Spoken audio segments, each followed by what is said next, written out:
খুব সুন্দর তিনি ফাতিহা পাঠ করেছেন, পাঠ করে আমাদের অনুষ্ঠান শুরু হয়েছে।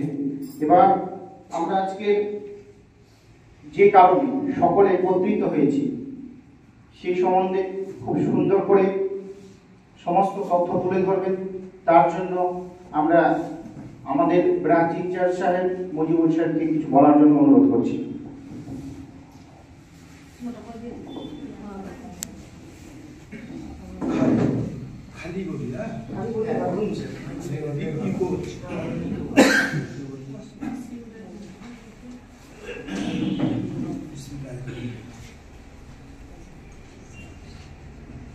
ভয়েস পাবলিক স্কুলের পক্ষ থেকে সবাইকে আন্তরিক অভিনন্দন যে আপনারা আস্থা রেখেছেন ভয়েস পাবলিক স্কুলের প্রতি, একটা আশা রেখেছেন, এর জন্য ধন্যবাদ। আমরা খুব একটা প্রচার করতে পারিনি এবার বা মানুষের কাছে যেতে পারিনি, তবে আমি নিজেকে খুব ধন্য মনে করি যে অন্তত প্রায় 100 অভিভাবক তাদের সন্তানদেরকে আমাদের হাতে অর্পণ করেছেন এবং আল্লাহ পাকের শুকরিয়া আদায় করি যে আমরা সেই সেবা দেওয়ার সুযোগটা পেয়েছি। বিগত 25 বছর শিক্ষা আন্দোলনের সঙ্গে যুক্ত থাকার সুবাদে বিভিন্ন জায়গায় বিভিন্ন রকম পরিস্থিতি মধ্যে দিয়ে এই আন্দোলনটা আমরা চালিয়ে যাচ্ছি, আবাসিক শিক্ষা আন্দোলন। এবং এর ফল পশ্চিমবাংলায় যে কি ফলেছে এটা নতুন করে আর বলার কিছু নেই। যে আজকে আবাসিক মিশনগুলো শুধু ভয়েস পাবলিক স্কুল নয়, আরও ছোট ছোট যত মিশন আছে, যে যেভাবে পাচ্ছে, যেভাবে কাজ করে চলেছে, তার জন্য যে ফসল, তাদের সুফল আমরা কিন্তু পাচ্ছি। আমরা জানি যে আল্লাহ পাক এই পৃথিবীর সৃষ্টি করেছেন। আমরা ইসলাম ধর্মে বেশি বিশ্বাস করি যারা, এবং অন্য ধর্মেই যারা বিশ্বাস করি না কেন, আমরা জানি যে একজন ঈশ্বর আল্লাহ গড ভগবান আছেন। বিশেষ করে ইসলাম ধর্মাবলম্বী আমরা যারা আছি, আমরা ইসলামে বিশ্বাস করি। আমরা জানি যে ইহকাল পরকাল, এটা আমাদের বিশ্বাস আছে। তো এই ইহকাল পরকালে যেহেতু আমরা বিশ্বাস করি, যেন এই ইহকালে ভালো কাজ, ভালো কর্ম, ভালো কাজ করলে আমরা পরকালে বেহেশতে যাব, এটা আমাদের বিশ্বাস। এবং আমাদের যে জীবন বিধি, ইসলামের যে শিক্ষা, সেটা যদি আমরা ঠিকঠাক পালন করতে পারি তাহলে আমরা একটা ভালো জায়গায় পৌঁছাতে পারি। তার অন্যতম কাজ হচ্ছে এই পৃথিবীতে আমরা যাদেরকে রেখে যাব, এই আমাদের মধ্য থেকে যে মানুষ পৃথিবীতে থাকবে, সেই মানুষগুলো যেন সুন্দর হয়, মানুষগুলো যেন ভালো হয়। তো আল্লাহ পাকের লীলা খেলা দেখুন, যে পৃথিবীতে এত সৃষ্টি এসছে, কাউকে মানুষ করতে হয় না। তারা প্রাকৃতিক নিয়মে, আল্লাহ পাকের নিয়মে তারা নিজেরাই তাদের নিজের অন্ন, বস্ত্র, বাসস্থান খুঁজে নেয়। কিন্তু মানুষকে মানুষ করতে হয়। এইখানেই তফাৎ, যে একদিকে আল্লাহ পাক মানুষকে শ্রেষ্ঠ সৃষ্টি হিসাবে স্বীকৃতি দিয়েছেন, মানুষের জন্য গোটা পৃথিবীতে, গোটা মখলুকাতে নানা রকম ভোগের জিনিস থেকে আরম্ভ করে অনেক কিছু পাঠিয়েছেন। কিন্তু এই মানুষকে মানুষ করতে হয়। অন্য কোন জীব জন্তু জানোয়ার যা সৃষ্টি, সেই সৃষ্টি আল্লাহ পাকের সৃষ্টি নিচের নিয়মে চলে। শুধু মানুষ এবং মানুষের হাতে শুধু জন্ম আর মৃত্যুটাকে হাতে রেখে বাকি অনেক কিছু করার ক্ষমতা দিয়েছে এবং তাকে খুঁজে নেওয়ার ক্ষমতা দিয়েছে, ভালো মন্দ বিচার করার ক্ষমতা দিয়েছে। এইটা একটা আল্লাহ পাকের বিরাট পরীক্ষা। এবং আমরা সীমিত সময়ের মধ্যে যে পৃথিবীতে আসি, যেমন খালি হাতে আসি, পৃথিবীতে আসি তখন কিন্তু আমরা কাঁদি, আর পৃথিবীতে যখন চলে যাই তখন যে যায় সে চুপ করে থাকে, আর গোটা আত্মীয় স্বজন থেকে সবাই তখন কাঁদে। এইটা যদি একবার আমরা ভাবি, যে একটা মানুষ যখন পৃথিবীতে আসছে তখন মায়ের পেট থেকে ভূমিষ্ঠ হওয়ার সঙ্গে সঙ্গে না কাঁদলে ওই বাচ্চারা ভালো না, মানে অসুস্থ, বলি না, মায়েরা বেশি বুঝতে পারবে। এবং পৃথিবীতে যখন মানুষ চলে যায় তখন আমরা কি করি? খালি হাত শুয়ে থাকি, আত্মীয় স্বজন, ছেলে মেয়ে, নাতি নাতনি সবাই কাঁদে। যে এই যে প্রক্রিয়াটা, এই প্রক্রিয়াটার মধ্যে একটা বিরাট শিক্ষা এই দুটো কথার মধ্যে। তাহলে আমরা তো জানি যে আমরা একদিন আসছি, এসেছি যেমন আল্লাহ পাকের ইচ্ছা, একদিন আল্লাহ পাকের ইচ্ছায় আমাদের পৃথিবী থেকে চলে যেতে হবে। মাঝখানে যে সময়টা কারোর জন্য 50 বছর, কারোর জন্য 20 বছর, কারোর জন্য 100 বছর, কারোর জন্য 70 বছর, এর মধ্যে একটা বৃহৎ অংশ মানুষকে মানুষ করার প্রক্রিয়া। এবং এই মানুষকে মানুষ করার প্রক্রিয়াটাই হচ্ছে জন্ম। যেদিন একটি মা প্রাকৃতিক নিয়মে, আল্লাহ পাকের নিয়মে, আমাদের সিস্টেমে যখন একটা ভ্রূণ হিসাবে আমরা এই মানুষ একটা মাতৃক গর্ভে যখন ভ্রূণ হিসাবে থাকে, তখন থেকে তার শিক্ষাটা আরম্ভ হয়। যার জন্য আজ এখনো আমরা ভাবি ছেলে মেয়ে বিয়ে দিতে গেলে তার বংশটা কেমন, তার চরিত্রটা কেমন, তার পরিবারটা কেমন। কেন ভাবি? যে শিক্ষাটা ওই পরিবার থেকে মেয়েটা নিয়ে আসলে বা ওই পরিবারের ছেলের মেয়েটা দিয়ে দিলে তার আমার মেয়েটা সুখে থাকবে কিনা, কিংবা আমার বাড়ির বউটা ভালো হবে কিনা। কারণ ওই শিক্ষাটা মায়ের গর্ভ থেকে আস্তে আস্তে আসে। যেখানে মা যদি চরিত্রবতী হন, বাবা যদি চরিত্রবান হন, বাবা যদি শিক্ষিত হন, মা যদি শিক্ষিতা হন, এবং গর্ভে যখন বাচ্চাটা ছিল তখন তার মা বাবা যদি ভালো চিন্তা ভাবনা করেন এবং সুস্থ মস্তিষ্কে যদি সে পৃথিবীতে আসে, তাহলে সেই বাচ্চা ভালো হতে বাধ্য। যদি জন্মের মধ্যে 20 বছর তার মানুষ করার প্রক্রিয়াটা আমরা ঠিক রাখি। মানুষ করার প্রক্রিয়া মানে কি? এটা আবার কেমন কথা? আমরা সবাই জানি যে সংসার যখন আমার হয়েছে, আজ হোক 2 বছর পর হোক, আমার একটা বংশধর পৃথিবীতে আসবে। আমরা সংখ্যালঘু মানুষের মধ্যে শুধু নয়, যে কোনো মানুষের মধ্যবিত্ত সাধারণ মানুষ যারা দিন আনে দিন খায় বা জীবনযাত্রার জন্য আমরা এত ব্যস্ত হয়ে থাকি যে নীরবে আমার বাড়িতে যে একটা নতুন অতিথি আসছে, এই পৃথিবীতে আসছে, তাকে মানুষ করতে গেলে কি করতে হবে সেই প্ল্যানিংটা আমাদের মধ্যবিত্ত সাধারণ মানুষের মধ্যে নেই। আমরা কি ভাবি? আমরা পার্থিব সুখ স্বাচ্ছন্দ্যের জন্য আমরা ধাবিত হই, ভোগের দিকে আমরা ধাবিত হই, ভালো খাওয়া, ভালো বাড়ি। কিন্তু ওই সন্তানটা যে নীরবে হাঁটি হাঁটি পা পা করে যে বড় হচ্ছে, তার প্রক্রিয়াটা কিন্তু আমরা যদি সময় মতো না ধরতে পারি, তাহলে আমরা দেখতে পাবো আমাদের চারদিকে অনেক জোরদার জমিদার আজকে বিলীন হয়ে গেছে শুধু শিক্ষার অভাবে এবং ভোগ বিলাসে থাকার কারণে। আমরা এমনও দেখেছি যে বাড়িতে হাতি পুষত তার বংশধররা আজকে ভিক্ষা করে খাচ্ছে, এটাও আমরা দেখতে পাচ্ছি। নাহলে টিপু সুলতানের বংশধর আজকে রিক্সা চালাতে আমরা করতে পারি। তো আজকে একটা বাচ্চা ধীরে ধীরে ধীরে সে একটা বাচ্চা যখন গর্ভ থেকে ভূমিষ্ঠ হয়, আমার মায়েরা বা কিছু মা এখানে আছেন, তারা কিন্তু বুঝতে পারেন যে প্রসব বেদনা, প্রসবের জ্বালা কি জ্বালা। ওই মুহূর্তটা যদি মায়েরা যদি মনে রাখতো, তাহলে দ্বিতীয় সন্তান গর্ভে ধারণ করতো না।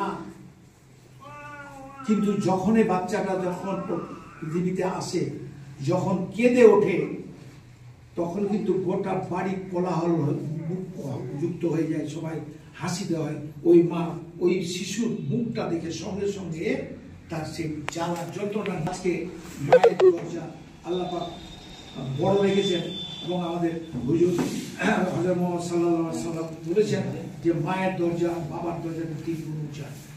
এটা আমরা জানি। কিন্তু আমরা যখন এই ছেলে মানুষের কথা বলি, পরে আমরা সেই ছেলে মানুষের যে প্রক্রিয়া সেটা ভুলে যাই। আপনারা অনেক অভিভাবক আছেন, আপনার নিজের অন্তরকে প্রশ্ন করুন তো, যে বাড়িটা আমার, জমিটা আমার, এখানে ধান ভালো হয়, এই জমিটাতে পুকুরে মাছ ভালো হয়, সব ফসল ভালো হয়, কিন্তু আপনার পাশে যে সন্তানটা শুয়ে আছে, যার বয়স 1 মাস 2 মাস 3 মাস, স্বামী স্ত্রী মাথায় বালিশ দিয়ে একবার কি তাদের জন্য কোনো প্ল্যানিং করেছিলেন? উত্তর 99% না। কারণ আমিও সেটা ভুক্তভোগী, আমিও সেটা প্ল্যান করিনি। আমিও তো সংসার করেছি, আমারও ছেলে মেয়েরা নাতি নাতনি আজকে মাধ্যমিক দিতে চলেছে। কিন্তু আমি উপলব্ধি করেছি, তখন আমি যদি প্ল্যান করতাম তাহলে এরকম হতাম, ওরকম হতাম, ওরকম হতাম। সেই প্ল্যানিংটা আমরা করতে পারি না ডিউ টু এডুকেশন। মা সেরকম চিন্তা করতে পারেননি, বাপ পারেনি এবং এনভায়রনমেন্ট পারেনি। এই কালে কালে কিন্তু এই বাচ্চাটা আজকে ভয়েস পাবলিক স্কুলে এসে পৌঁছে গেছে। ক্লাস 5-এ, 6-এ, 7-এ, 8-এ পড়তে যখন ধরছি, সে রিডিংও করতে পারছে না, সে অঙ্কও জানছে না, 9-এ উঠে গেছে, a+b হোল স্কয়ারের ফর্মুলা জানছে না। বাপকে বলছি, বাপ বলছে আমি খুব ব্যস্ত, আমাকে বাড়ি করতে হবে, গাড়ি করতে হবে, স্কুলে পাঠাতে গেলে তার যে খরচ সে নিয়ে ভাবনা নেই, তার জন্য যে সঞ্চয় সেটাও যে সঞ্চয় নেই।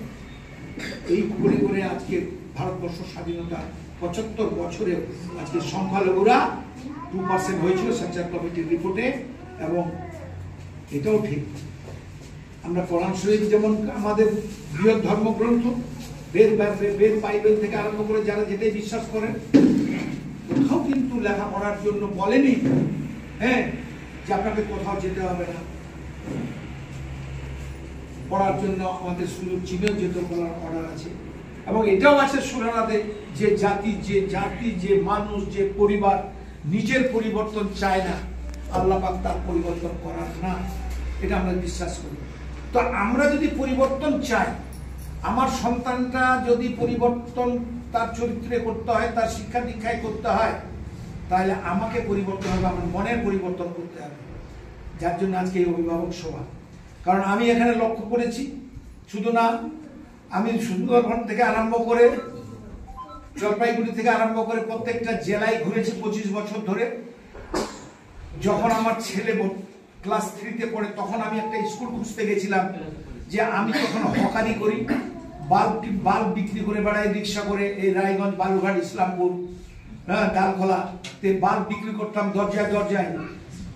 82 সালে গ্রাজুয়েশনের পরে যখন চাকরি হলো না, তখন সেক্রেটারির মেয়েকে বিয়ে না করলে হাই স্কুলে চাকরি পাওয়া যায় না, হেডমাস্টারের মেয়েকে বিয়ে না করলে চাকরি পাওয়া যায় না, কিংবা ঘুষ না দিলে পাওয়া যায় না, যেটা পেয়ে এসছে। তখন থেকে একটা অব্যক্ত বেদনা ছিল যে আমি অত্যন্ত গ্রাম থেকে উঠে আসা, আমরা 14 ভাই আর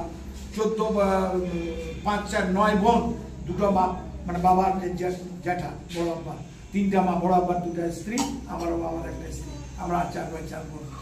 ভাদ্র মাসে গিয়ে ভাদই ধান চাল করে দিত, তাড়াতাড়ি করে শুকিয়ে দিয়ে ঢেকিতে ছেটে সিদ্ধ করে দিত, আমরা খেয়েছি, মানুষ হয়েছি। তখন থেকে একটা অব্যক্ত বেদনা ছিল যে এই জাতিটা কি আল্লাহ পাকের কাছে আমরা লিখে দিয়ে এসেছি, যে আমার বাবা ওই মোটা ধানের ভাত খেত, জয়া ধানের, আমিও খাবো। আমার বাবা রাজমিস্ত্রি, তো আমার ছেলেটাও রাজমিস্ত্রি। আপনার মেয়েটা, আপনি সেই 15 বছর বয়সে বিয়ে হয়েছে, 25 বছর হতে হতে 5টা ছেলে মেয়ের বাবা মা হয়ে গেছেন, ছিন্ন দীর্ণ চেহারা। আপনার মেয়েটাও কি সেরকম অশিক্ষিত পরিবারে যাবে না ওই করবে? আমরা কি আল্লাহ পাকের কাছে দিয়ে এসেছি, কথা দিয়েছি যে আমি ওইগুলো থাকবো? অথবা আমার পরিবর্তন কি করতে হবে, তার একমাত্র সৎ পথ হচ্ছে এডুকেশন। আমার সামনে এক ডাক্তারের বাবা বসে আছেন,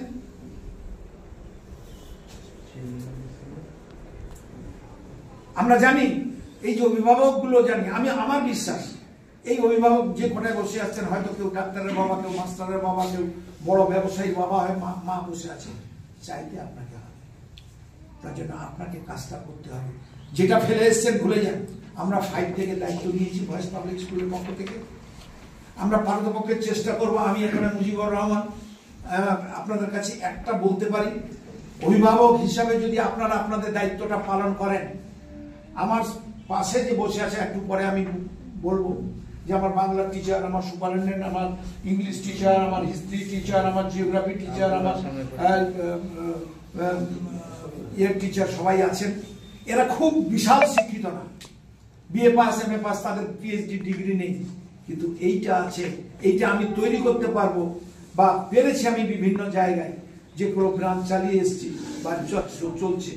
এই কারিগরগুলো অন্তর দিয়ে আপনার ছেলে মেয়েকে যদি শেখায় 5 to 10 বা 11, 12, যদি তার মাথার মধ্যে কিছু থাকে, যদি আল্লাহ পাক এমন একটা জমি মানুষকে দিয়েছে, যে জমিটা আপনার পাশের জমিটা নয়, যে জমিটা আপনার পাশের বাগানটা নয়, যে জমিটা হচ্ছে মানুষের এই মাথার মধ্যে 3 ইঞ্চি বাই 6 ইঞ্চি একটা জায়গা, যেটাকে বলা হয় ব্রেন, মেধা, এইটাকে যদি সঠিকভাবে চাষ করা যায়, আর এই কম্পিউটারটা একদম খালি, আপনারা আজকাল সবাই মোবাইল ব্যবহার করেন, টিপলে এটা ওটা গোটা পৃথিবী চলে আসে হাতে, সেরকম আল্লাহ পাক একটা কম্পিউটার মানুষের মাথায় দিয়েছে। সেই কম্পিউটারটা যদি প্রোগ্রামিং ঠিক করা যায়, যদি প্রোগ্রামটা ঠিক মতন এই ছেলেটাকে দিয়ে দেওয়া যায়, তাহলে এই কম্পিউটারটা এই উর্বর জমিটা যদি সঠিক চাষ করা যায়, এটা পৃথিবী জয় করতে পারে এবং পৃথিবীটাকে হাতের মধ্যে করে নিতে পারে একমাত্র মেধার শক্তি। এইটা যদি আপনার বিশ্বাস থাকে, তাহলে আজকে এই টেবিলটা যেমন দাঁড়িয়েছে 4টা পায়ার উপরে, তাহলে এই এডুকেশন সিস্টেমটা দাঁড়িয়েছে 4টা পিলারের উপরে।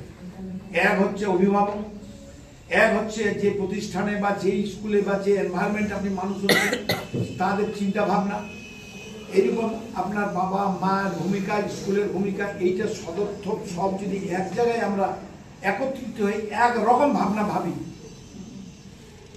তাহলে আমাদের অভীষ্ট লক্ষ্যে আমরা পৌঁছাতে পারব। কিন্তু কথাটা বলা খুব সহজ,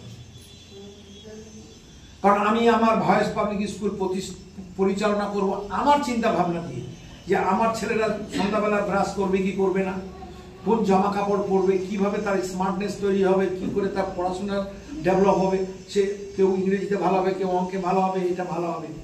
কিন্তু আজকে যদি আপনার এতগুলো অভিভাবককে যদি বলি আপনাদের একরকম ভাবে চলতে হবে, আমরা সেটা পাচ্ছি না বিভিন্ন জায়গায়।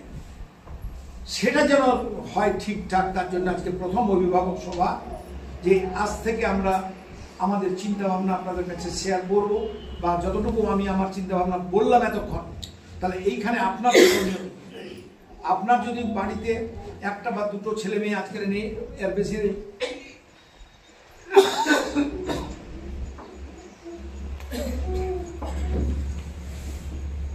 একটা বা দুটোর বেশি ছেলে মেয়ে নেই, তো আজকে যদি আপনি নিজেকে প্রশ্ন করুন যে আপনি আপনার ছেলে মেয়েটাকে কেন বাড়িতে রাখতে পারলেন না, আপনার তো মায়াটা এখন উগলে পড়ছে, এখন তো আপনার ঘুমটা ডিস্টার্ব হচ্ছে, কালকে তো আপনার বাড়িতে বিয়ে, পরশুদিন তো আপনার অমুক অনুষ্ঠান, আপনার তো দরদ উতলে পড়ছে। এখন আপনি বাচ্চাটা কেন রাখতে পারলেন না বাড়িতে, কেন পড়াতে? কারণ প্রকৃত অর্থে যদি শিক্ষক হয়, তার মা বাবা হচ্ছে প্রধান শিক্ষক। তাই ভাই, তাই কি না? ভুল বলছি? ভুল বললে প্রতিবাদ করবেন। মা বাবা হচ্ছে প্রধান শিক্ষক। কারণ আপনি যদি আপনার চিন্তা ভাবনা, আপনার বাড়ির পরিবেশ, আপনার যে লক্ষ্য, আপনার যে কল্পনা, আপনার যে চাওয়া পাওয়া যদি ট্রান্সফার করতে পারেন আপনার বাচ্চাটার এই মাথাটার মধ্যে, যে যেমন আমি তখন নর্থ বেঙ্গল ইউনিভার্সিটিতে পয়সার অভাবে ভর্তি হতে পারিনি, যখন ইউনিভার্সিটি ফর্ম ফিল আপ করবো, ভাদই ধান, আউশ ধান, ভাদই ধান বিক্রি হয়নি, টাকা নেই, বন্ধুর কাছে 80 টাকা নিয়ে কলেজে ফর্ম ফিল আপ করেছি। তারপর দেখছি যে না, জমির ধান বিক্রি করে পড়া হবে না, হকারি করেছি, দোকান থেকে মাল নিয়ে বিক্রি করে গিয়ে পড়াশোনা করেছি। করার পরে একটা প্রতিজ্ঞা করেছিলাম যে আমি শিক্ষিত হতে পারলাম না, আমি বিএ পাস করলাম, কিন্তু আমার ছেলে মেয়েকে আমি সর্বোচ্চ ডিগ্রি দেবো। ইনশাল্লাহ দিতে পেরেছি, ইনশাল্লাহ দিতে পেরেছি। মানুষের দোয়া এবং আশীর্বাদ, ফোনটা বন্ধ রাখবেন, হ্যাঁ, দিতে পেরেছি। হ্যাঁ, সর্বোচ্চ ডিগ্রি, শিক্ষাক্ষেত্রে সর্বোচ্চ ডিগ্রি যেটা হয় সেটা দিতে পারিনি। নিজের ছেলেকে ডাক্তার বানাতে পারিনি। আমার অনেক ছাত্র আজকে মেডিকেল কলেজে আজকে ডাক্তারি পড়ছে, যাদের কাছে গেলে মনটা ভরে যায়। কালকে একটা ছেলে, টোকন বলে আমার একটা ছেলে ফোন করেছে ডায়মন্ড হারবার মেডিকেল কলেজ থেকে। হ্যাঁ, আমার সেদিন আমার একটু হার্টের প্রবলেম হলো, আমি বাড়িতে কাউকে বলিনি, আমার দুটো মেডিকেলের ছাত্র এসে তারা বল সই করছে, স্যারের এনজিওগ্রাম হবে, আমরা সই করছি। তা আমার মতো ভাগ্যবান কে আছে? তাই আমি গর্ব করে বলি যে আজকে যদি আমার এই পৃথিবীতে চলে যায়, আমাকে ঘাড়ে নেওয়ার আমার হাজার হাজার ছেলে মেয়ে আছে, দোয়া করার জন্য হাজার হাজার ছেলে মেয়ে আছে। এইটা হচ্ছে পৃথিবীতে প্রাপ্তি। তো এই জায়গাতে দাঁড়িয়ে অভিভাবকের কিছু কর্তব্য, আমাদের যে আলোচ্য বিষয়, আজকে আমি মূল আলোচনায় যাচ্ছি। আপনাদের কাছে আমরা একটা চিঠি দিয়েছিলাম, হ্যাঁ, যে আজকে পঠন পাঠন সংক্রান্ত একটা আলোচনা, তারপর ছিল ভয়েস পাবলিক স্কুলের নিয়ম শৃঙ্খলা সম্পর্কে আলোচনা ও অভিভাবক অভিভাবিকাদের ভূমিকা, যেটা সবচেয়ে ইম্পর্টেন্ট, আর ছাত্রদের ছুটি সম্পর্কে আলোচনা, বিবিধ। এই কটা আমাদের আলোচ্য বিষয় ছিল।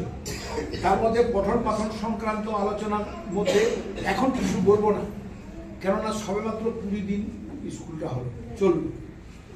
এর মধ্যে আমরা কোনো অ্যাডমিশন টেস্টের ভিতর দিয়ে সিলেক্টেড ছাত্র নিইনি যাদের ঘাড়গুলো সমান। আপনার গ্রামে জমি চাষ করেন, একটা বলদ যদি এরকম হয় আর একটা বলদ যদি এরকম হয়, হালকা ভালো জুত হবে? হবে না। আমাদের অবস্থাটা কিন্তু তাই হয়ে গেছে এবছর। এবং কোনো প্রতিষ্ঠান যখন প্রথম খোলা হয় তখন তাকে নিয়ে হাসি মজাও হয় এবং হোঁচট খেতে হয়। একটা বাচ্চা মানুষ করতে গেলে যেমন পড়ে গিয়ে দাঁত ভাঙে, হাত কাটে, মুখ কাটে, তবে সে হাঁটতে শিখে। আজকে পাতনরের মাটিতে, এই উর্বর মাটিতে প্রথম আমরা পা দিয়েছি। কিন্তু আমাদের যে অভিজ্ঞতা শুধু নয়, আমাদের যে আন্তরিকতা, এইটাকে পাথেয় করে আমরা আশা করি যে বাচ্চাগুলো যতই উঁচু নিচু হোক না কেন,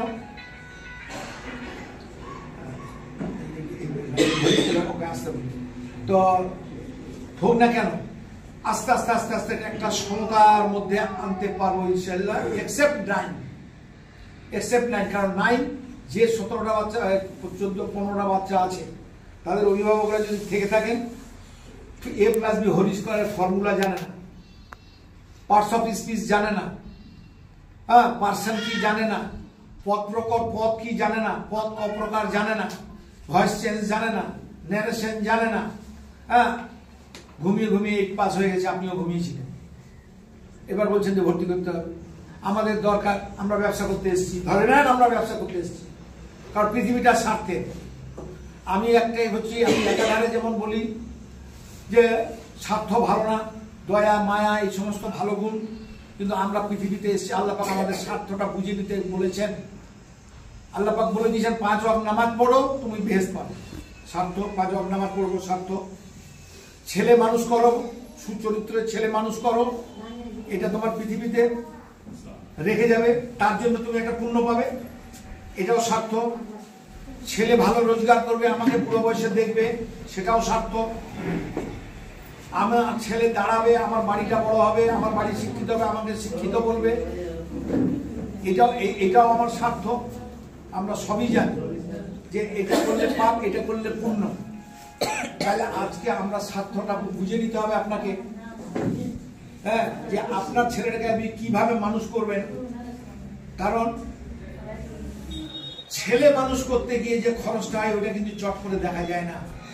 জমি কিনে যদি ভুট্টা চাষ করেন, এই জমিটাতে ভুট্টা ফেলেছিল সে, এবং যারা ছেলে মেয়ে মানুষ করতে করতে সম্পত্তিও বিক্রি করে, তাদেরকে গ্রামের লোক বোকা বলে। আমি জানি না ডাক্তার সাহেব বাবা কি বলবেন। ছেলে মেয়ে মানুষ করতে, কারণ যুগ যা পরিবর্তন হয়েছে, ছেলে মেয়ে মানুষ করতে জমি জমাও মানুষ বিক্রি করছে। আর মায়েদের সন্তুষ্টি আজকে দিন গলার হাত দিন, খুব সন্তুষ্ট, কিন্তু না আমার সেটা করলে হবে না। সোনা করবে, ক্ষয় হয়ে যাবে, অলংকার ক্ষয় হয়ে যাবে, অলংকার আপনার সুখ স্বাচ্ছন্দ্য এনে দিতে পারে না। যদি আপনার ওই সন্তানটাকে সোনা মনে করে তাকে সোনার ছেলে মেয়ে তৈরি করে, তো এই নিয়মটা করে যদি আমরা এগোই, তাহলে আমাদের অভিভাবক হিসাবে আপনাদের কিছু কর্তব্য আছে, সেটা আমি মেনে চলার জন্য অনুরোধ করব। তাহলে এখানে একটা কথা বলি, একটা গল্প মনে পড়ে গেল।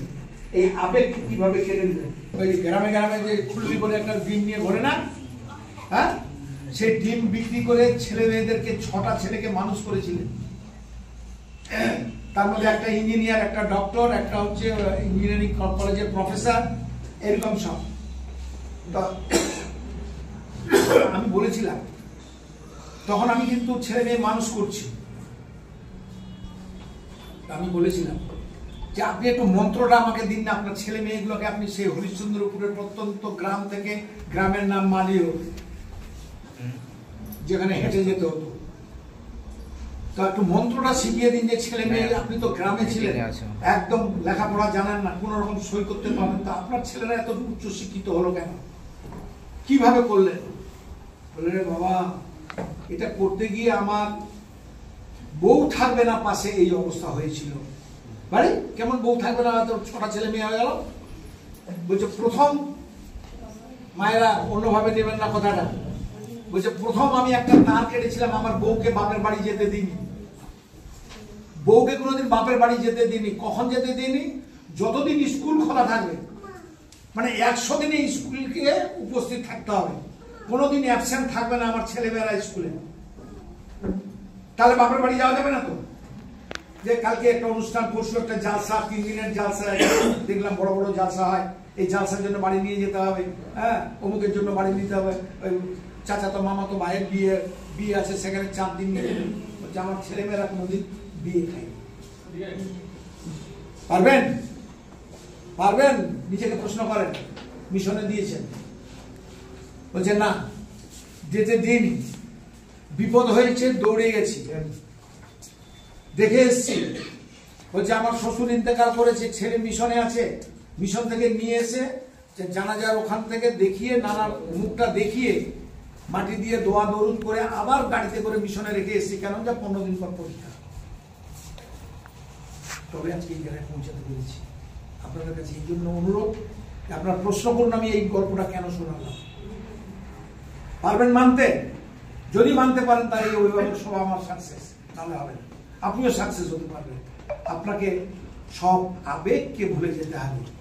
আবেগ দিয়ে ছেলে মেয়ে মানুষ করা যায় না, আবেগ দিয়ে ছেলে মেয়ে বড় জায়গায় পৌঁছানো যায় না।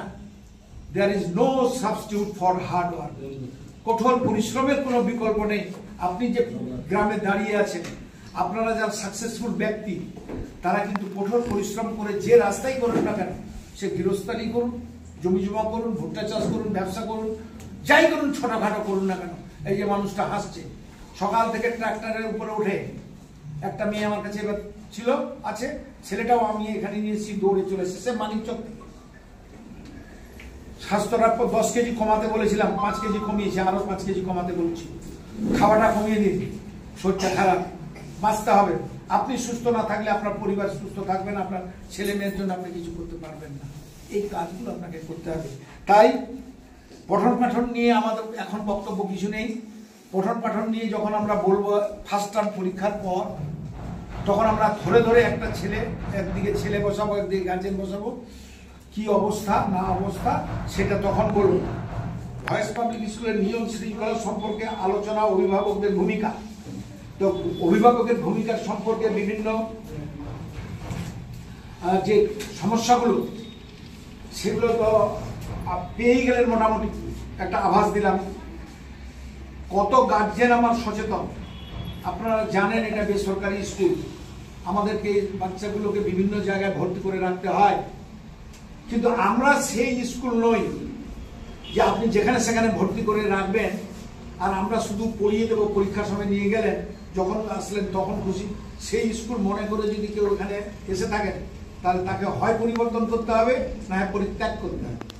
যে কোনো একটা পরিষ্কার কথা, হয় নিজেকে পরিবর্তন করতে হবে, না হলে পরিত্যাগ করতে হবে। যেমন আজ পর্যন্ত অনেক অভিভাবক ট্রান্সফার সার্টিফিকেট দেননি। আপনাদের একটা লিস্ট দেওয়া হয়েছিল যে আমরা বাচ্চার যখন দায়িত্ব নেব, আমরা এখন পোর্টালের যে ট্রান্সফার সার্টিফিকেট, একটা অঞ্চলের আপনার ইনকাম সার্টিফিকেট, ব্লাড গ্রুপ, একটা বাচ্চা অসুস্থ হয়েছে, হট করে কিছু হলে তার ব্লাডের গ্রুপটা কি আমার টেস্ট করতে অনেক সময় লাগবে, সেইটা অভিভাবকদের আধার কার্ড, বাচ্চাদের আধার কার্ড, ইনকাম সার্টিফিকেট একটা, কারণ এই জুন মাসে আবার মাইনরিটি ফর্ম ফিল আপ করতে হবে। স্কুল ড্রেস, খেলার ড্রেসটা আমরা বলিনি এখনো, স্কুলের ইউনিফর্ম, এই সমস্ত দিতে বলেছিলাম।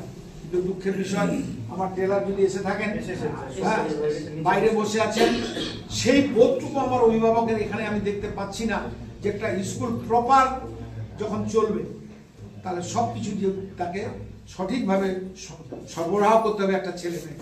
আপনি আপনার সংসার নিয়ে ব্যস্ত, ছেলেকে ভয়েস পাবলিক স্কুলে দিয়ে চলে গেছেন, তার স্কুলের ড্রেস নেই, তার স্কুল শু নেই, এইভাবে কোনো ভালো জিনিস হতে পারে না। তাহলে আমার গ্রামের স্কুল ভালো ছিল, থালা বাজাতো আর মিড ডে মিল খেত, এই পর্যন্ত কে বাবা বলে সেখানে দিতে। তাহলে আপনি তো ভাগ্যবান বা ব্যতিক্রমী অভিভাবক যে আপনি সরকারি স্কুল বাদ দিয়ে পয়সা খরচ করে আপনি এখানে ভালো একটা পরিষেবার জন্য ছেলেটাকে মানুষ করার জন্য দিয়েছেন। তাহলে আপনার কর্তব্যটা আপনাকে করতে হবে, এখানে কোনো এক্সকিউজ নেই। তো আমি অনুরোধ করব যে আজকে গার্জেন মিটিংয়ে যারা এসছেন বা যারা আসেননি, আমরা ম্যাক্সিমাম আর 1 সপ্তাহ সময় দেবো। এর মধ্যে স্কুল ড্রেস, ট্রান্সফার সার্টিফিকেট, যদি কারো সমস্যা থাকে ব্যক্তিগতভাবে এসে আলোচনা করবেন। কেননা আমরা যে স্কুলগুলো, আমরা আমাদের ভয়েস পাবলিক স্কুলে আমাদের 10 পর্যন্ত অ্যাফিলিয়েটেড। আমি এখানেও যদি না ভর্তি করতে পারি, আমি 5, 6, 7, 8 ভর্তি করে দেবো আমার নিজের স্কুলে, করে দিয়ে আবার 9-এ আমি দেখবো পরিস্থিতি বুঝি। সম্পূর্ণ আমার দায়িত্ব, আমার ভয়েস স্কুলের দায়িত্ব, আপনার কোনো দায়িত্ব না। আপনি যেমন সরকারি একটা টিসি দিয়ে ভর্তি করবেন, যখন আপনার ছেলে মাধ্যমিকের পরে যাবে কিংবা ততক্ষণে উচ্চ মাধ্যমিক হয়ে যাবে, আপনি সেইভাবে উচ্চ মাধ্যমিক পাস করার পর যা যা আপনার দরকার সেটা আমার কাছ থেকে আপনি বুঝে নিয়ে যাবেন। মাইনরিটি ফর্ম ফিল আপের জন্য আমি বলে দিয়েছি, মাইনরিটি ফর্ম ফিল আপ করলে যে টাকাটা পাবেন আপনার, তাহলে আপনাকে ইনকাম সার্টিফিকেটটা দিয়ে যেতে হবে, যেন আপনাকে ডাকতে না হয়। সেটা আমরা করব, আপনার কোনো দায়িত্ব নেই। আপনি বাচ্চা ভর্তি হলে আপনার একমাত্র দায়িত্ব মাসের 15 তারিখের মধ্যে ওই মাসের বেতন দেওয়া, বাকি আপনাকে আর কিচ্ছু করতে হবে। বাচ্চা পড়বে আমার কাছে, শেখাবো। বাচ্চার কোনো সমস্যা হলে আমরা ডাকবো আপনাকে, আপনি আসবেন, আলোচনা করবেন, আমরা আলোচনা করব, তবে তো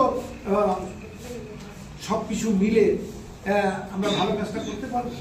তাহলে আমি ডাকছি, আপনি এলেন না, আপনি সার্টিফিকেটটা দিলেন না, আমরা ভর্তি কীভাবে করবো? নিজেকে প্রশ্ন করুন, এটা হওয়া উচিত কিনা ভাই বলুন? তাহলে এগুলো আমাকে সরবরাহ করা উচিত। তাহলে এই পর্যন্ত সরবরাহ হচ্ছে না। তারপরে অভিভাবকের তরফ থেকে যেটা আমরা পাই না, যখন তখন ছুটি হওয়া এবং বিভিন্ন অজুহাতে বাচ্চা নিয়ে যাওয়া। আপনারা জানেন এই ছোট ছোট বাচ্চাগুলো যখন মায়ের কোলে আদর পাওয়ার যোগ্য 5, 6-এর বাচ্চাগুলো, আমরা যুগের পরিস্থিতিতে বিভিন্ন কারণে, এই কারণগুলো আর বলতে গেলে আমরা মোবাইল থেকে আরম্ভ করে, টিভি দেখা থেকে আরম্ভ করে, গ্রামের যে এনভায়রনমেন্ট সেগুলো থেকে বাঁচার জন্য তো আপনারা বাচ্চাগুলো দিয়েছেন। আপনারা সময় পান না, গৃহশিক্ষক পাওয়া যায় না ঠিক মতন, সবচেয়ে বড় কথা আদব কায়দাও শেখানো যায় না ঠিক মতন। তাহলে সেইখান থেকে বাঁচার জন্য যদি আপনি দিয়ে থাকেন, তাহলে যখন তখন ছুটি চাওয়াটা কেন আপনি ওটাকে প্রায়োরিটি দিচ্ছেন? কেন আপনি বলবেন আমার বাড়ির বিয়ে আছে? হ্যাঁ, বাড়ির বিয়ে আছে, চাচাতো বোন, মামাতো বোন, নিজের মামা, 2 দিন আগে অ্যাপ্লাই করুন। সরাসরি এসে দাঁড়িয়ে যাবেন না যে ছুটি দেন, আমরা দেব না। আপনারা রাগারাগি করবেন না, আমরা দেব না ছুটি।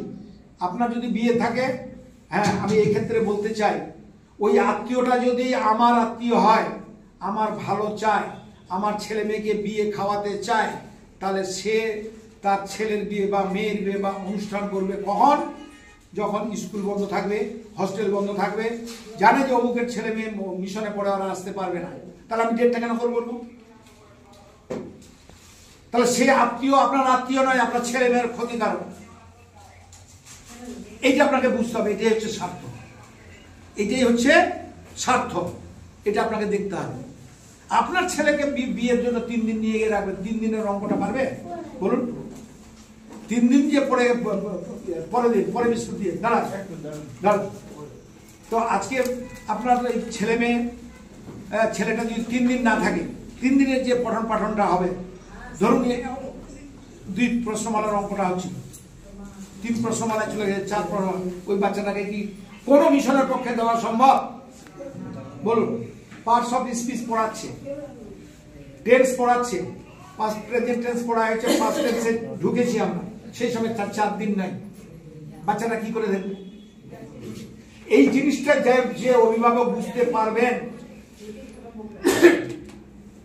তার ছেলেকে এগিয়ে নিয়ে যাওয়া আমাদের পক্ষে অনেক সহজ। আর আমরা কি করি? আমরা অনেক সময় মুখ দেখে, এই অভিভাবকরা তো আমাকে একটু খুব ভালো ভালো করে বলছে, নিতে আসলে দিয়ে দিলাম, তাহলে আমি কিন্তু আমার কাজটা করলাম। অর্থাৎ এই জায়গায় ভয়েস পাবলিক স্কুল, অন্তত এখানে আমি বলে যাচ্ছি, আমার সুপারকে বলেছি, কোনো এক্সকিউজ নয়, কোনো এক্সকিউজ নয়। সেদিন একজন দিয়ে গেছেন, 4 চাক্কা নিয়ে আসেন, প্রথম যখন ভর্তি করতে আসলেন, হ্যাঁ, তখন তিনি অন্য জগতে কিছু নেই, তারপর 4 চাক্কায় আসছেন, ভালো কথা আছে। আপনি লুকিয়েছেন, মিথ্যা কথা বলেছেন, ঠিক আছে, আপনি জবাব দেবেন। আমি চুক্তিবদ্ধ হয়েছি, এই টাকায় পড়াবো, তাই পড়াবো, চাইবো না। হট করে পাঠিয়ে যে আমার জামাই এসছে ছুটি নিতে, জামাইকে পাঠিয়েছি, কোনো ইনফরমেশন নেই। জামাইকে বুঝিয়ে বললাম, এইভাবে ভয়েস পাবলিক স্কুল ছুটি দেয় না, বলছে না আপনি যদি না দেন তার মান সম্মান থাকবে না। আরে কে তুমি? বলছে আমি দুলাভাই। তুমি দুলাভাই তো কিসের দুলাভাই হলো তুমি? তোমার মান সম্মান কি খারাপ করলাম আমি? বাবু আমি ভাই এইভাবে ছুটি দিই না, তোমার শ্বশুর তো আগে যদি এটা বলে রাখতো একটা অ্যাপ্লিকেশন যে আমার বাড়িতে এই অনুষ্ঠান আছে, তো যদি বলে পাঠাতেন যে জামাইকে পাঠালাম বাচ্চাটা দিয়ে দিয়ে একবেলার জন্য কি একদিনের জন্য দিতাম, ছুটি হবে না বাবু। বসেন চা খান গল্প করেন চলে যান, কিন্তু ছুটি হবে না। দিলাম না আমি দিই। এতে যদি আপনি মনে করেন আমার ছেলেকে থাকবে তো থাকবে, না থাকবে না থাকবে, ছেড়ে দেবো আমি, কিন্তু ওর নাচে আমি পারবো না। কারণ আপনার ছেলে তো 9-এ পড়ে কি 8-এ পড়ে, তো এই অবস্থা, সে তো 4টা লোক ধরে এসে ভর্তি করা নেই। আজকে যদি অ্যাডমিশন টেস্টে নিলে আমার 10টা ছেলে আমার এখানে ভর্তি হওয়ার যোগ্য ছিল না, কিন্তু আমরা নিয়েছি। আবার অনেক গার্জেন বলে এরকম যে ভালোটা আপনি বেছে নিলেন, খারাপটার জন্য কি কোনো মিশন নাই, তাহলে আমাকে লিখে দিতে হয় সব খারাপ বাচ্চার জন্য এটা মিশন। সম্ভব? ওই তো আমার অভিভাবক ভাই আছেন ভর্তি করেছেন, এটা কোনো উত্তর দিতে পারি আমি?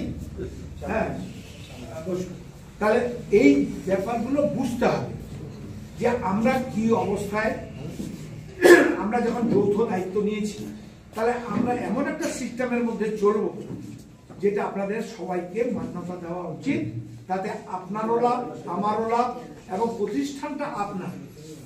কারণ অভিভাবক ছাড়া, ছাত্র অভিভাবকের স্যাটিসফ্যাকশন ছাড়া প্রতিষ্ঠানের সাফল্য আসে না। যখন 86 সালে এই শিক্ষা আন্দোলন আরম্ভ হয়েছে আবাসিক মিশন, আলামিন মিশনের হাত ধরে, নাম বলতে আপত্তি নেই, হ্যাঁ, তো আজকে 99 সালে আমি যুক্ত হয়েছিলাম, তখন হচ্ছে এই একই বক্তব্য আমরা রেখেছি, মানুষকে বুঝাতে বুঝাতে চেয়ার এনে দিলাম এই সাইডে। তাহলে সেই সময়ও আমাদেরকে একই কথা বলতে হয়েছে, আজকেও সে একই কথা বলে যাচ্ছি। তাহলে এই জিনিসগুলো আপনাদের ভাবা উচিত। তারপরে বাড়ির রান্না করার খাওয়া, যদিও এখানে কম আসে যেহেতু আমার লোকাল বেশি, কারণ আজকে স্যার আপনার নাম কি? শুভ্রজিৎ দাস, হ্যাঁ, আরেকজন আছে বি কর। আর ভয়েস পাবলিক স্কুল শুধু মাইনরিটির জন্য নয়, ওপেন ফর অল, তার জন্য আমাদের ফুড ভ্যালুটা একদম যেন সবাই থাকতে পারে, খেতে পারে সেরকম। সেইখানে বাড়ির রান্না করার খাবারের মধ্যে অনেক সময় অনেকের যেটা অপছন্দের খাবার নিয়ে আসেন, নিয়মটা লঙ্ঘন করা হয়, যার জন্য আমরা বলেছি বাড়ির করার দেওয়া খাবার হস্টেলের মধ্যে যাবে না। হ্যাঁ, তা সত্ত্বেও এখানে এখনো আমি দেখিনি, অবশ্য এসে কি রান্না করা খাবার আসেন। অনুরোধ করব বাড়ির রান্না করার খাবার নিয়ে আসলে আপনারা বাইরে হোটেলে খাওয়ান, অন্য জায়গায় খাওয়ান, হস্টেলে ঢুকবে না বা ক্যাম্পাসে বাড়ির রান্না করা খাবার, কারণ আমাদের পক্ষে সম্ভব নয় যে তুলে তুলে দেখা যে কিসের মাংস। বোঝাতে পারলাম? এটা কিন্তু একটু ভাববে। এই যে হস্টেলের ঘরে একটা প্রচুর অবজেকশন এসছে অভিভাবকের পক্ষ থেকে যে হস্টেলের রবিবার ভিজিটিং আবার হস্টেলে ঢুকতে দেবেন না কেন। এইটা আপনাদের কাছে আমি ব্যাখ্যা করছি, এটা ভুল বুঝছেন অনেকে। কারণ এখানে এনভায়রনমেন্টটাই হচ্ছে, যে সমস্ত মিশন থেকে বাচ্চারা এসছে এবং আমি খোঁজ নিয়ে যতটুকু জেনেছি, যে গেলাম আমার বাড়িতে একটা কাজ আছে, শনিবার আজকের দিন পিছনে মোটরসাইকেলে বেঁধে নিলাম বাচ্চাটা, রোববার বাড়ি থাকলো, সোমবার গিয়ে পৌঁছে দিলাম। ভুল বলছে নাকি? হচ্ছে? হ্যাঁ, এই খালাতো মামাতো ছেলে মেয়ে কোনো একটা বিয়ে অনুষ্ঠান আছে, চল 3 দিন না, জালসা আছে 3 দিন ধরে, 3 দিন ধরে বাড়িতে রাখতে হবে, একটা উৎসব। এইগুলো করতে গেলে উদ্দেশ্যটা সাকসেস হবে না। এইগুলো থেকে ইয়ে করতে হবে, যার জন্য আমরা হোস্টেলে যেতে দিই না। কেন দিই না? তার একমাত্র কারণ, যেমন আজকে দেখলাম এক অভিভাবক মোবাইলটা নিয়ে গিয়ে ছেলের হাতে দিয়ে দিচ্ছে, দিয়ে উনি হয়তো তখন দুটো অভিভাবক থাকলে কি হবে, গল্প ধরবেন আপনারা, পজিটিভ কথা, নেগেটিভ কথা, ভালো মন্দ, দোস্তালি সব হবে। ছেলেটা মোবাইলে কার সঙ্গে কোথায় কি যোগাযোগ করলো, যদিও এখানে 9 পর্যন্ত কার সঙ্গে যোগাযোগ করলো আপনার খবর রাখেন না। এবার আপনার ছেলে, ওনার ছেলে, আপনি এসছেন, উনি আসেননি, উনি ফোন করে নিয়ে চলে বলে গেলেন বাবা আমি 5 দিন থেকে পায়খানা করিনি, পেট ব্যথা, তো আমি আর থাকতে পারি, আমাকে নিয়ে যান। আদৌ তার পেট ব্যথাও না, আমরা কিছুই জানি না, একটা বাড়ি যাওয়ার জন্য ভুল ইনফরমেশন দিয়ে দিল ফোনে বাড়িতে।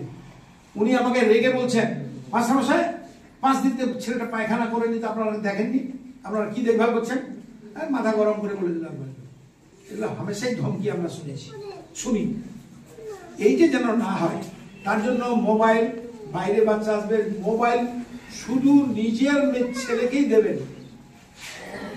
নোটিস, মোবাইল যেদিন ভিজিটিং ডেতে আসবেন আমরা ওখান থেকে বাচ্চা ঢেকে দেবো, আপনার ছেলে এখানে আসবে, সেখান থেকে আপনি নিজের ছেলেকেই ফোন দেবেন, অন্য কাউকে দেবেন না। যতই বন্ধুর হোক, দরকার হলে আমাদের অফিসে নিয়ে আসবেন। কারো বাবা নাও আসতে পারে, তার যদি কথা বলার ইচ্ছা হয়। শনিবার আমরা যে ফোন নম্বরগুলো দিয়েছি আপনাদের কথা বলার জন্য যাই, সেগুলোকে নোট করে রাখুন। শনিবার ফোন পাচ্ছেন তো? শনিবারে ফোন পাচ্ছেন? হ্যাঁ, যদি না পান অপেক্ষা করবেন, হয়তো এনগেজ আছে। আমরা একটা করে কাগজ তুলে দেবো আজকে, এই নিয়ম কানুনের কাগজগুলো তুলে দেবো, পড়ে শোনাচ্ছি। এইখানে 3টা ফোন নম্বর দেওয়া আছে, এটা 24 ঘন্টা খোলা থাকে। যেগুলো শনিবার ফোন নম্বর দিব, সেগুলো শনিবারের জন্য শুধু কথা বলার জন্য। ওতে ফোন করলে আপনি পাবেন না। এবার আপনার রাত্রে কোনো বাড়িতে বিপদ আপদ হয়েছে কিংবা কোনো খবর নেবেন, বাচ্চা কার সঙ্গে যোগাযোগ করবে, 3টা নাম্বার দিয়ে দেওয়া আছে। সেই কাগজটা আপনাদের হাতে তুলে দেবো। এই নাম্বারে অলওয়েজ খোলা থাকবে, হয়তো দেরি হতে পারে বা খেতে গেছে, স্নানে গেছে, কিন্তু এই 3টা নাম্বার অলওয়েজ কমিউনিকেশনের জন্য আপনাদেরকে আমরা তুলে দেবো, ঠিক আছে? এবং এই নিয়ম কানুনগুলো, তো এই জিনিসগুলো আপনারা দেখবেন। এবার ঘটনা হচ্ছে, আপনারা দেখেছেন এই ক্যাম্পাসটা খুব তাড়াহুড়ো করে করা হয়েছে। বাউন্ডারি ওয়াল মোটামুটি এখন ভদ্রস্থ হয়ে গেছে, তবুও ওই সাইডটা আরো উঁচু হবে, এদিকে উঁচু হয়ে গেছে, এদিকে তার লাগাবো। ক্লাস 9-এর আমার একটি মাত্র ছেলে পালিয়ে গেছে, তাকে আমরা নিই। এই যে পালিয়ে যাওয়ার প্রবণতা কখন হয়? চাইল্ড সাইকোলজি আমাদের বুঝতে হয় যে একটা বাচ্চা যখন ভালোবাসার ছোঁয়া পায় না, পড়াটা যখন তার যা ভারী হয়, সে যখন মনে করে যে এটা আমার বদ্ধ, আবার একদিকে মায়ের আবেগ, মায়ের ভালোবাসা, বাপের ভালোবাসা, ওখানে স্বাধীনতা, মোবাইল এডিক্টেড যেটা সবচেয়ে বড় রোগ, এইগুলো কারণে আজকে অনেক বাচ্চা টেকে না।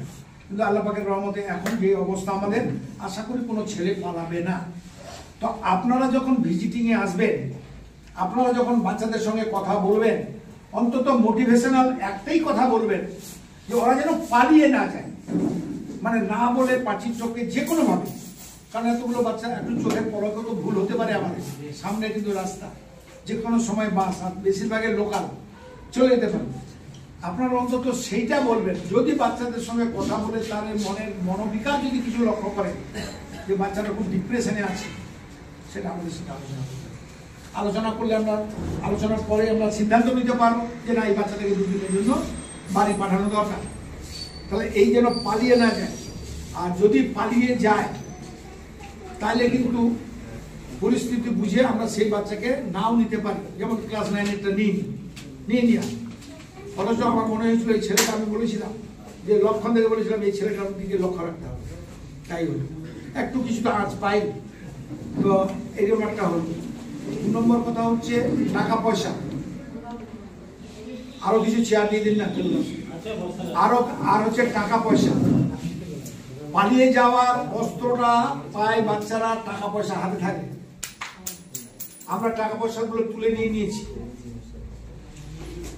আমরা একটা খাতায় নোট করেছি। আমি আজকে সুপার সাহেবকে বলে দিলাম যে একটা করে পাস বইয়ের মতন নোটবুক থাকবে, সেখানে আপনি ওই যে পার্সোনাল অ্যাকাউন্টে আপনি 1000 টাকা বলেছি, ওটা মেডিকেলের তো থাকছে আলাদা হিসাব। এমনি হাত খরচের জন্য, যেহেতু আমরা একটা ছোট্ট দোকানও করে দেবো এর মধ্যে, যে বাচ্চারা একটু চিড়ে ভাজা, একটু চাল ভাজা, 2টো চকলেট, একটা ইয়ে পাই, যেটা ওরা খুশি থাকে, তার জন্য আমরা একটা ব্যবস্থা করছি দোকান। তাহলে ওরা টাকা থাকলে তো আবার ঘরে চুরি হবে, আর নাহলে পালিয়ে গেলে বাসের ভাড়া পাবে। তার জন্য আমরা পাস বই সিস্টেম করছি, যে আপনারা দিয়ে দিলেন 500 টাকা, 200 টাকা, অফিসে আসবে, 10 টাকা তুলবে, কি নিবি বলে পেন্সিল নিব, কাগজ নিব, তাহলে সে নিতে পারে। খাতাতেও সই থাকবে, উইথড্রয়াল যেন ব্যাংকে জমা খরচ, সেই ব্যবস্থাগুলো আমরা ধীরে ধীরে করছি। এই সপ্তাহের মধ্যে করে দিতে বলেছি। তো এই সুবিধা অসুবিধাগুলো আপনাদেরকে একটু সহযোগিতা করতে হবে, এবং আমি আশা করি এতে সবারই ভালো হবে, বাচ্চাগুলো শান্তিতে থাকবে। এবার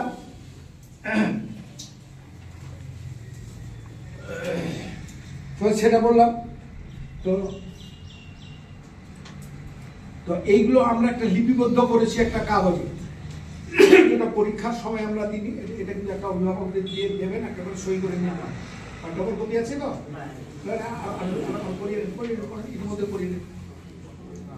তাহলে আমি একটু পড়ে শোনাচ্ছি এগুলো। হ্যাঁ, 1-2 করে। পিতামাতা ছাড়া ছাত্রের সঙ্গে অন্য কেউ দেখা করতে পারবে না, অনুমতি থাকলে দেখা করতে পারবে। আইডেন্টি কার্ডে হ্যাঁ যে ছবি দেওয়া,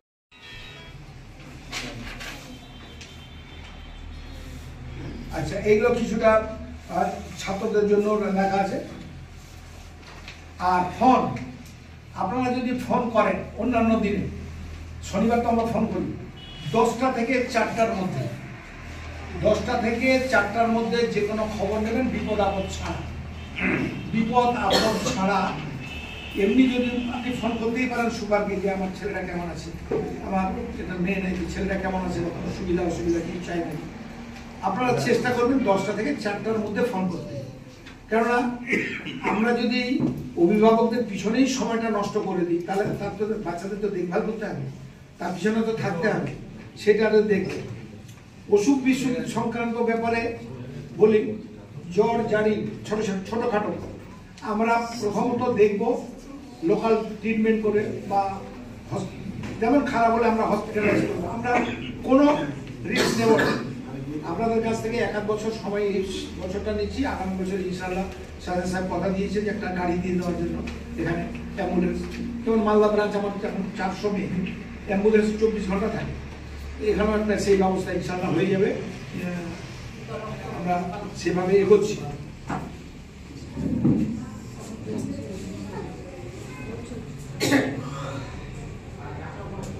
তো আপনাদেরকে মোটামুটি আমি আমাদের নিয়ম শৃঙ্খলা সম্পর্কে যেটা জানালাম।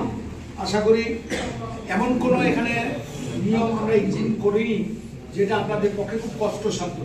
একটাই কষ্টসাধ্য, যেটা হচ্ছে আবেগকে চাপা দিতে হবে, যখন তখন আসা যাবে না, যখন তখন ছুটি দেওয়া যাবে না। এই তো কথা, আগে যে বাচ্চাটি সবচেয়ে বেশি কাঁদছিল, আজকে দেখছি খুব খুশি। মানে একটা পর্যায়ে থাকে বাচ্চারা, যে সেই সময় বাচ্চারা খুব আবেগপ্রবণ হয়ে যায়, মাকে ছেড়ে এসছে। আমরাও বুঝি যে একটা বাচ্চা 5-6 বয়স কত, সে মায়ের কাছে থাকার বয়স, সেই সময় মাকে থাকছে ছেড়ে, একটা বাড়িতে ছোট বোন আছে কি বড় দিদি আছে, সেটা পাচ্ছে না, তার মন খারাপ করে। কিন্তু যখন সে এই এনভায়রনমেন্টটা পেয়ে যাবে, আর আমরাও যখন বাচ্চাদেরকে বোঝাতে পারবো যে কেন তারা, আমি সেদিন মসজিদে নামাজ পড়ার পরে ওদেরকে নিয়ে বসছিলাম, বলে কেন এসছো তোমরা, এইটা তোমরা যদি বোঝো তাহলে তোমাদের খারাপ লাগে। সেটা ইনশাআল্লাহ আমরা বোঝাতে পেরেছি। ছুটি সম্পর্কে বলে দিলাম। আর যদি কিছু আপনাদের জিজ্ঞাসা থাকে আজকে অভিভাবক সবাই, 2টো জিনিস, 3টা টার্মস। এক হচ্ছে ভিজিটিং ডেতেই আসবেন, 2 হচ্ছে যখন তখন ছুটিতে বাড়ি নিয়ে যাবেন না, স্ট্রিক্টলি প্রোহিবিট। 3 হচ্ছে বাড়ির খাবার নিয়ে আসবেন না, আনলেও বাইরে খাওয়াবেন। বাচ্চা বাইরে আমরা ছেড়ে দেবো, বাইরে একদম ক্যাম্পাসের বাইরে যদি কিছু রান্না করা খাবার নিয়ে আসেন, বাইরে খাওয়াবেন। 3 নম্বর হচ্ছে বাচ্চার মধ্যে কোনো বিরূপ প্রতিক্রিয়া দেখলে সঙ্গে সঙ্গে আমাদের জানাবেন। 3 হচ্ছে ডায়েরিটা লক্ষ্য করবেন, ডায়েরিতে কি লেখা আছে, লেখাচ্ছি সেই লেখাগুলো এমন হাতের লেখা যেটা পাওয়া যায়, মানে পড়া যায় না, তার জন্য হাতের লেখাগুলো ডেভেলপ করার জন্য প্রতিদিন একজন টিচার নিয়োগ করা আছে শুধু হাতের লেখা ঠিক করে। আরে আমার মনের চিন্তা ভাবনাটা লিখে আমি দিলাম আপনাকে, আমি যদি পড়তেই না পারেন তাহলে তো হবে না। মানে এইরকম রেডিমেড ছেলে আমরা পাইনি, প্রত্যেকটাকে আমরা চেষ্টা করছি, আমরা যথাসাধ্য আমরা চেষ্টা করবো ইনশাল্লাহ। আমাদের মধ্যে কোনো গাফিলতি থাকবে না, এইটুকু বলতে পারি। আর একেবারে দুর্বল কয়েকটা নাম নেব বাচ্চা যারা ইংলিশ মিডিয়াম থেকে ট্রান্সফার হয়ে এসছে, তাদেরকে অনুরোধ করব, আপনারা কিন্তু বেশি কিছু তাড়াতাড়ি ওয়ান্টিং মানে থাকে, সেগুলো হচ্ছে নিচু ক্লাসেরই আছে বেশি। যেমন সাবির হোসেনের বাবা কেউ আছেন? হ্যাঁ, একেবারে দুর্বল, খুব তাড়াতাড়ি চাইবেন না। 8-এ আমরা দেখবো, 8, 9, 2 বছর দেখবো, খুবই দুর্বল, জানি না কোথেকে কি পড়েছে। যেমন ইংলিশ মিডিয়াম থেকে 3টা বাচ্চা এসছে, একটা রিজুয়ান ক্লাস 5 কে আছে, হ্যাঁ কিছুই জানে না ভাই, রিডিংও পড়তে পারছে বাংলা, ওদের তাড়াহুড়ো নেই, ছোট বাচ্চা, আমরা চেষ্টা করছি। হ্যাঁ, একদম আপনাকে জানিয়ে দিলাম ইংলিশ মিডিয়াম থেকে এসছে।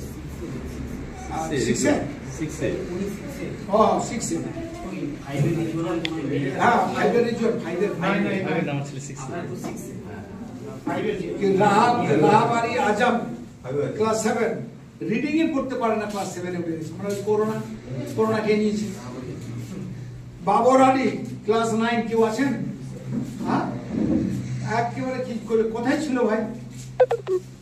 যাই হোক, মানে লক্ষ্য রাখেন, অভিভাবক হিসাবে কোনো কিছু ফলো করেন। ক্লাস 9 এর একটা ছেলে, আমি ভাত খাই, আমি ফুটবল খেলি, যদি ইংরেজিতে না লিখতে পারে, পথ কি প্রকার যদি না পড়ে, আমি জানি না কতখানি ধরতে পারবে। আমরা একটা অন্য প্রসেস, মানে ব্যাক প্রসেস ইউজ করছি এখন, মানে ব্যাক প্রসেস, যেহেতু 9, 10 2 বছর আছে, মাধ্যমিক পাস করাতে হবে। হ্যাঁ, তো এখন জানি না যদি ধরে নেই চট করে। আমার 2-1টা ছেলে খুব ভালো আছে। জাকাউল্লাহ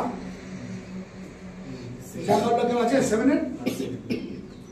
আবু মুজার, খুবই এইরকম কিছু ছেলে পেয়েছি আমরা, যেগুলো সত্যি কথা বলতে কি শুধু সময় পার করেছে, স্কুলে হোক বা বাড়িতে থাকুক, সময় পার করেছে, সেগুলো আমরা জানান দিচ্ছি। আমরা একটা ফিডব্যাক পরীক্ষা নিয়ে আমরা টোটো করে এক একটা বাচ্চাকে ধরে ধরে, অভিভাবককে ক্লাস ধরে ধরে আবার ডিটেলস আমরা জানাবো, তখন সেই হিসাবে আবার প্রেসক্রিপশন করা যাবে তাকে কিভাবে এগিয়ে নিতে হবে, কিভাবে কি করতে হবে।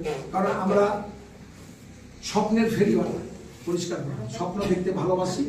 আমি নিজে দেখি, আমার প্রতিবেশীকে দেখাই, আমার ভারতবাসী প্রত্যেকটা ভাইকে স্বপ্ন দেখাই যে পৃথিবীটা বড় কঠিন জিনিস, আর এই সমাজটা বড় নিষ্ঠুর। এই সমাজ আপনাকে মর্যাদা দেবে না, এই সমাজ আপনাকে অধিকার দেবে না, আপনাকে আদায় করে নিতে হবে, ছিনিয়ে নিতে হবে। এইটা শেখাতে হবে বাচ্চাকে। 1 মিনিট ছেড়ে দিচ্ছি।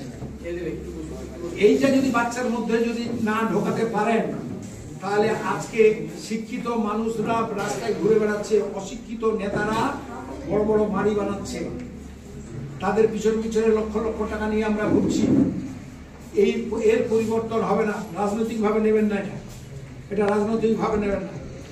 কারণ আমি প্রত্যন্ত গ্রামে খেটে খাওয়া পরিবার থেকে উঠে আসা মানুষ। আমার জীবনে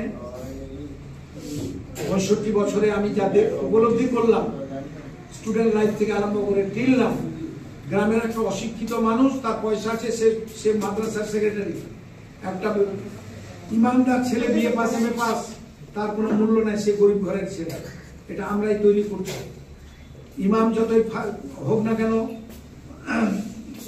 কি বলে, শিক্ষিত, সে কারি হাফিজ যাই হোক না কেন, তার বেতন হচ্ছে 3000 টাকা, গৃহ শিক্ষকের বেতন 5000 টাকা।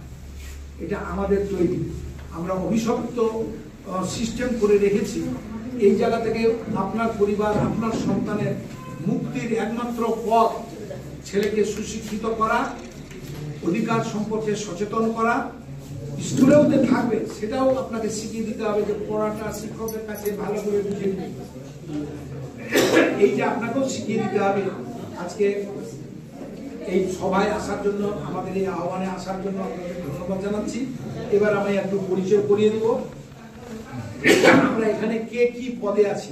আমার ডান দিকে আছে জিন্নাত আলী, সুপারিনটেন্ডেন্টের পদে, ছোট ভাই, মালদার 400 মেয়েকে সামলায়। ও 12 বছরের একটা মিশনে পড়ানোর অভিজ্ঞতা আছে, মেনটেনেন্সের শিখছে বা আন্তরিকতা আছে। ওকে একটু আপনারা সবাই সহযোগিতা করবেন। বয়সে ছোট দেখে ভাববেন না যে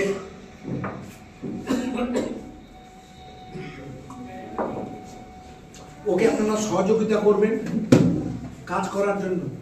আল্লাহ পাক এই ছেলেটিকে পাঠিয়েছে হয়তো আপনার ছেলেকে মানুষ করার জন্য। এইটা ভরসা রাখবেন, আর সবচেয়ে ভরসা রাখবেন নিজের ইমানের উপরে, নিজের সন্তানের প্রতি আস্থা রেখে, যে আল্লাহ আমার সন্তানকে পাঠিয়েছে, আমরা যেন একটা ভালো জেনারেশন রেখে যেতে পারি। ডান দিকে আছে, আসুন, ইনি হচ্ছেন নবীল ইসলাম। উনি বাংলা MA BA, উনি বাংলা সাবজেক্ট পড়াচ্ছেন।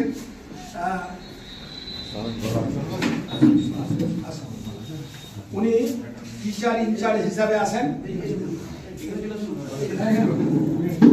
উনি টিচার ইনচার্জ হিসাবে আছেন। হ্যাঁ, টিচার ইনচার্জ আছেন। ওনার সহধর্মিণী